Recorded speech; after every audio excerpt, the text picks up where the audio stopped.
Hello, hello. Welcome back. I guess to be. It's been a while, but I just watched Love, Death, and Robot season two. Um, yeah, it's been a while since I've done a review.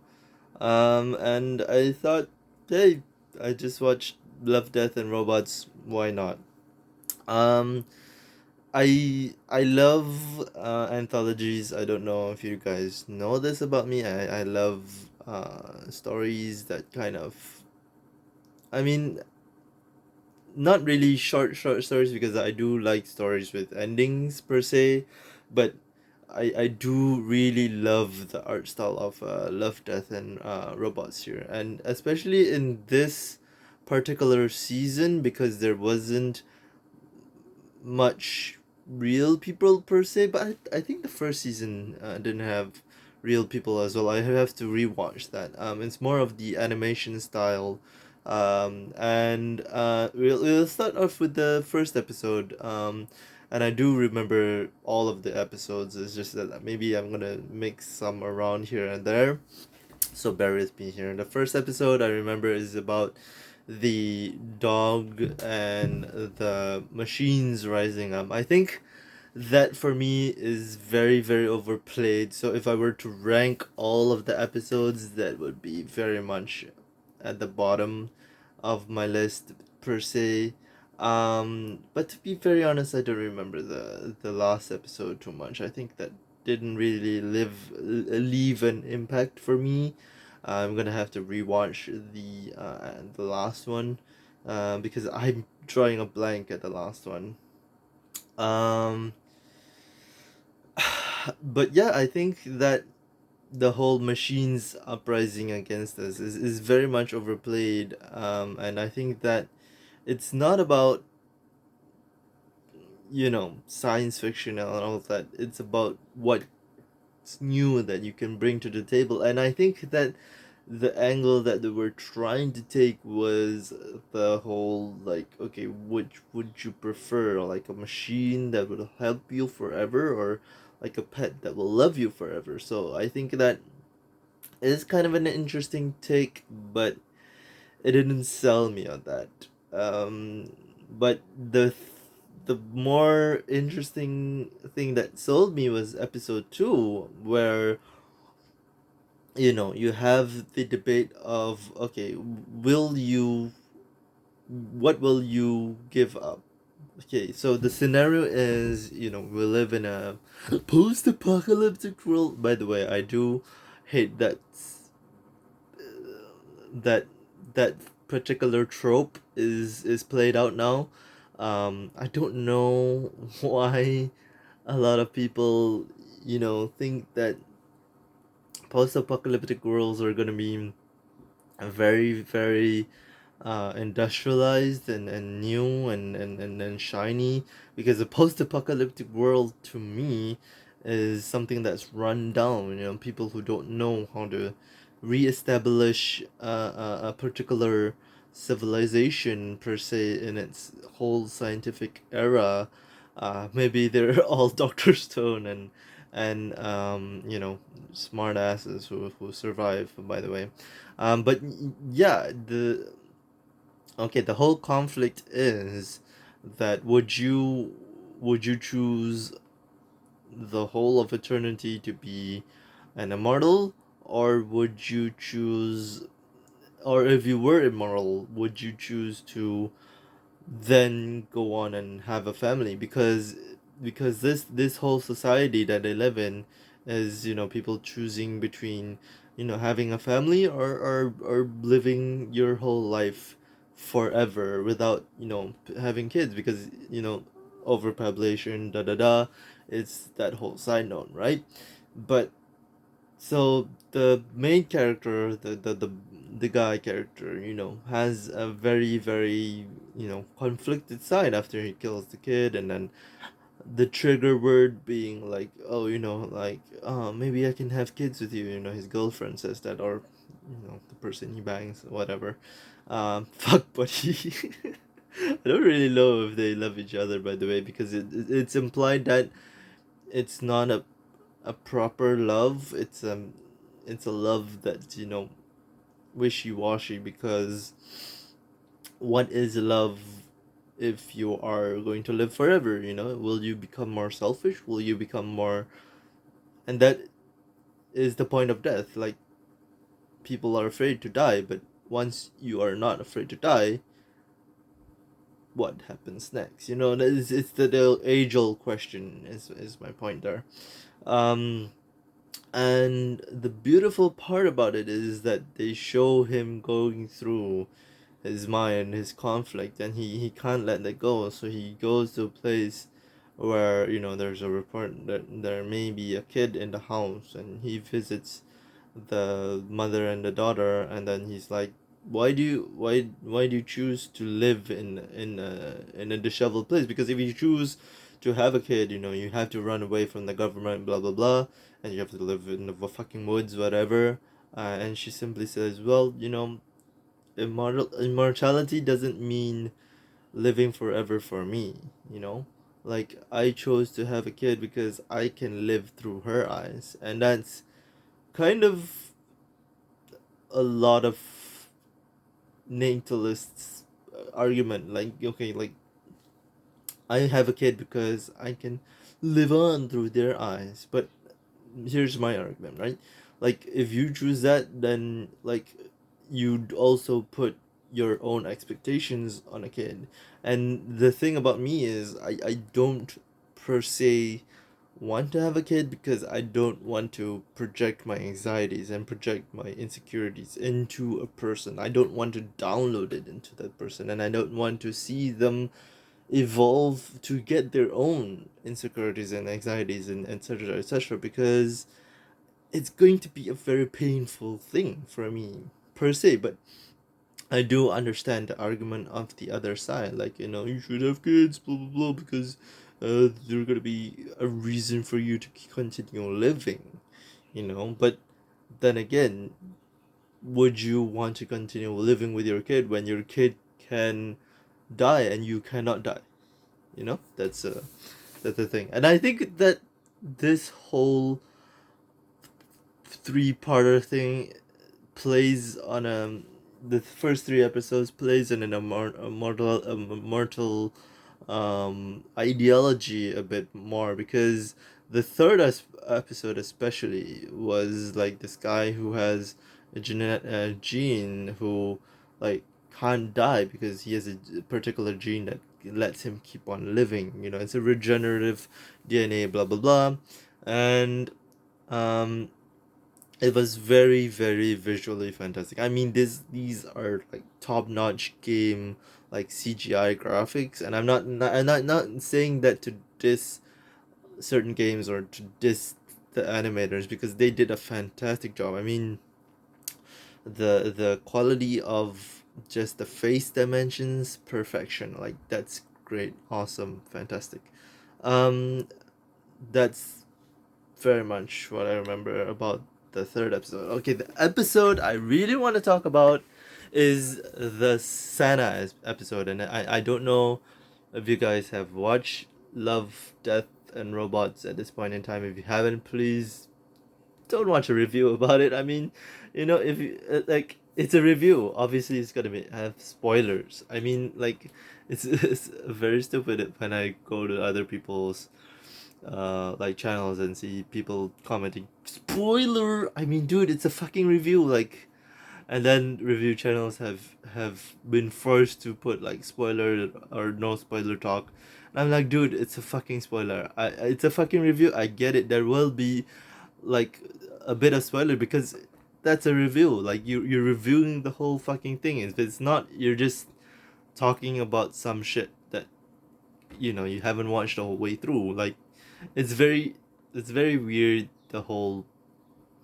um the whole scene on the review stuff is at the moment, and that's why I kind of shrunk back a lot.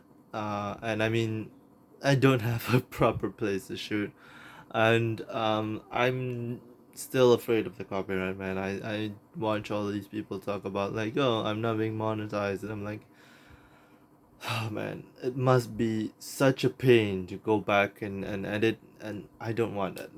Like it's not worth my time because I remember that shit and I'm like, nah, fuck that. Anyway, coming back to Love, Death and Robots season 2 here. The third episode, I think the fourth episode was the Santa episode, and forgive me if I'm wrong or if I'm mixing up the episodes, but this is my brain, like how it arranges and prioritize certain episodes here. Um, the Santa episode was fucking fantastic. I mean, I thought it was gonna be like some weird ass, sorry about a real Santa, and I don't know why, but I was gonna be like, maybe this is gonna be the weakest episode of Love, Death and Robots, but I kind of knew at the back of my mind. I mean, it's Love, Death and Robots. There's gonna be some fucked up shit that's gonna happen, right?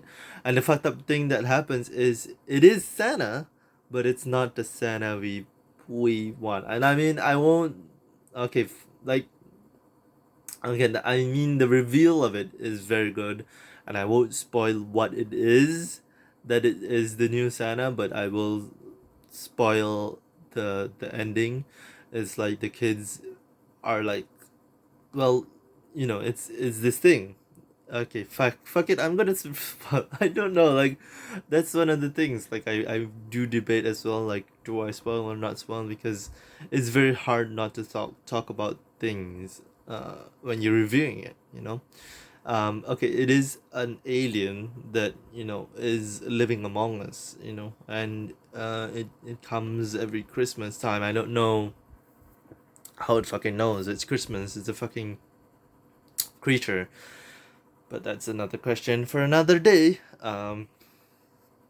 Maybe it's like it's always had this tradition, and then it can sense if you're good or if you're bad. Like it just smells you. Like I think you have like it's smelling the aura that you give out. I think that's what it's implying. That's my interpretation. That's my opinion. And then it analyzes and it's like, okay, you're good, so it gives presents. And then by the end of it, the kids are like, well, what if we were not good? What the fuck would happen, right? And in the lore of Santa Claus or Saint Nick or whatever you fucking believe in, whatever the fuck, it's a myth. I don't fucking care. Um, if you are not good, you get cold, right? That's the base of Santa Claus's whole methodology, whole story, whatever. But since this is a creature with the fangs and the fucking sharp teeth, and it's drooling and it's whatever, what the fuck happens if they were not good? And this is my interpretation, this is my opinion, whatever, but we pan out, right? We pan out, we go off into the fucking credits, and we hear a scream. That's it.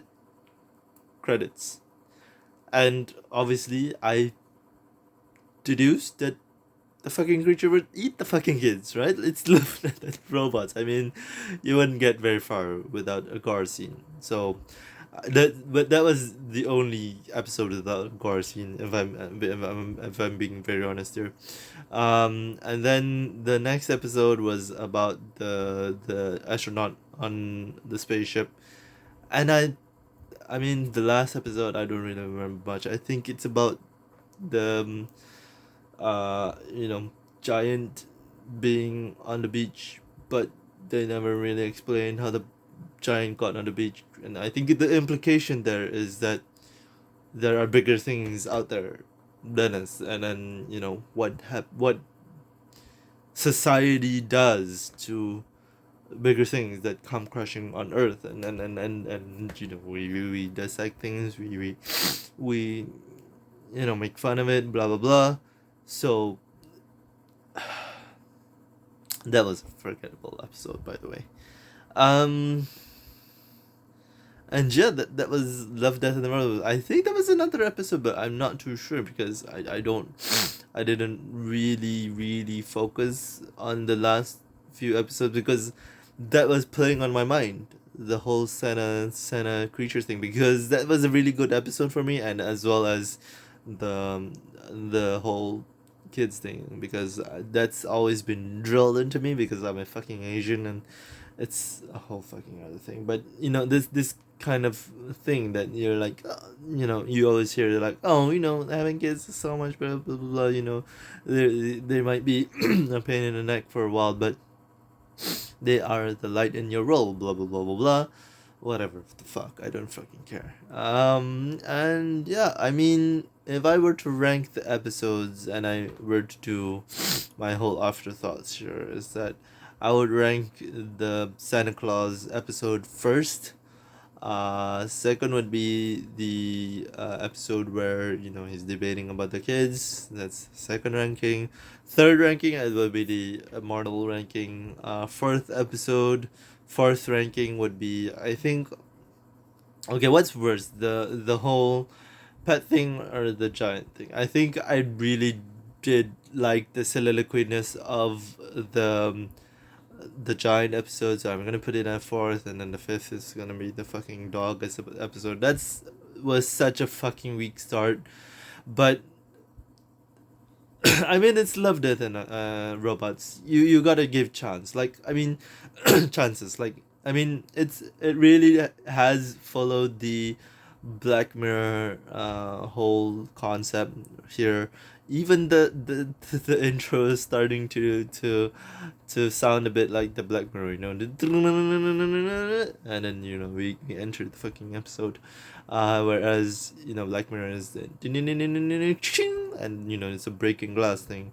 I don't know what the fuck I'm doing, but it is about the same intro sound is what I'm saying, but of course there's synths and little things that make it slightly different, but you know what I'm saying. But yeah, man, I really really enjoyed Love, Death and Robots. I don't know if it's because of time or if it's because of all the shit that's been going on out here, and my memory is not good anymore. I remember this season more than I remember the first season. I mean, the first season, there was some stuff I do remember, because the whole second episode, or there was an episode about the fucking conductor. Oh shit, I forgot about that. Oh, that was a forgettable episode too. Like, he was out in the fucking woods to have a smoke, and then he saw some aliens, and then shit went down. Like, that was a very weak episode to me, because I'm just like, what the fuck was I know what the moral is, but I was like, what the fuck is the point of this? Like, I know, like, there's always deeper meanings in Love, Death and Robots, but for me, I don't really particularly care for that episode. That's why it pushed out of my mind, and then when I rethought about it, it just pulled it back into my mind. So that is ranking number 6, I guess. No, no. Well, if I remember the dog episode, I never didn't remember that. Yeah, it's on it's on the lowest ranking for me. I mean, it is interesting to see other people's interpretations of aliens and whatever not, but not to that degree. Anyway, the the thing I was talking about before I was pulled into attention by my own mind is that the first season, I remember one episode with the whole detective noir thing, because there was an episode, the episode with the guy questioning his whole morals and whatever not, his whole ideology. The art style is similar to the um detective noir episode in the first season, so that's why I was like, oh, I recognize the art style, but I don't really remember the first season, and I think it is the timing. I mean, I'm not gonna be like, I don't really remember. It was a weak season, but honestly, anthologies are supposed to be like that. I think like it's supposed to create discussions in that moment in time, and then after a while, it just dissipates and goes. But I think for me, the Santa one is gonna stay the longest with me, because that's one of the most unique approaches to Christmas, if I'm being honest, and then the whole debate about the kids and immortality thing is gonna be in my mind as well. It's gonna play in the background. I know it. But yeah, I really recommend Love, Death, and Robots. If you haven't watched it, uh, go ahead and watch it. It's fucking on Netflix. We have nothing to do. I mean, we're in lockdown for the third wave in Malaysia. Um, really jealous of people in America right now because I just watched one of my favorite YouTubers who does impressions going back to Disneyland. That looks fucking lit. He went back to Universal Studios, and I was like, ah, shit, I don't, I forgot how much I missed going to theme parks, and I do hate the crowd. I do hate the people who are at theme parks, but I miss theme parks in general, and I kind of miss waiting in line, but I have waited in line for like 3 fucking hours before, and that wasn't for a theme park. It was for Taco fucking Bell in Malaysia, and I was like, oh fuck, I'm not ready to go back to waiting in line for 2+ hours. But when everything's gone back to fucking normal or normal lure, because the new normal is not my normal. You know what I'm saying? But yeah, that's about it, guys. Thank you guys for watching, and I will see you when I see you. Bye bye.